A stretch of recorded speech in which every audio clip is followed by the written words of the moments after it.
നമസ്കാരം. കേരളത്തിന്റെ ചുമതലയുള്ള ബി.ജെ.പി നേതാവ് പ്രകാശ് ജാവേദ്കറുമായി കൂടിക്കാഴ്ച നടത്തിയതിന് പിന്നാലെ മുതിർന്ന CPM നേതാവ് EP ജയരാജനെ LDF കൺവീനർ സ്ഥാനത്ത് നിന്ന് മാറ്റി. കഴിഞ്ഞ ദിവസം EP കൂടി പങ്കെടുത്ത CPM സംസ്ഥാന സെക്രട്ടേറിയറ്റിന്റെതാണ് തീരുമാനം.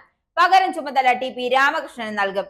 EP ജാവേദ്കർ ദല്ലാൽ നന്ദകുമാർ കൂടിക്കാഴ്ച വിവാദത്തിലാണ് നടപടി. കൂടിക്കാഴ്ച പാർട്ടിയെ പ്രതിസന്ധിയിലാക്കിയെന്നാണ് വിലയിരുത്തൽ.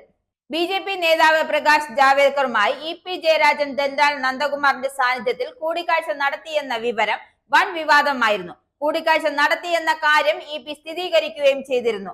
രാഷ്ട്രീയ പ്രവർത്തനത്തിന്റെ ഭാഗമായി നേതാക്കൾ പലരെയും കാണാറുണ്ട്. ഞാനും ജാവേദ്കറുമായി കണ്ടിരുന്നു എന്നായിരുന്നു ഇതിൽ EPയുടെ മറുപടി.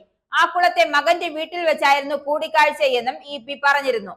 മുഖ്യമന്ത്രി പിണറായി വിജയൻ ഉൾപ്പെടെ ഇക്കാര്യത്തിൽ EPയെ വിമർശിച്ച് രംഗത്തെത്തിയിരുന്നു.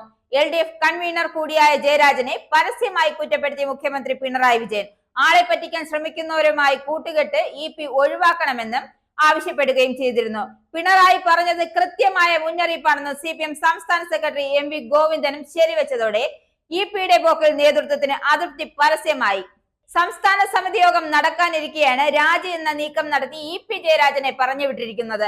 തലസ്ഥാനത്ത് നടക്കുന്ന സംസ്ഥാന സമിതിയിൽ പങ്കെടുക്കാതെ അദ്ദേഹം കണ്ണൂരിലേക്ക് തിരിച്ചു.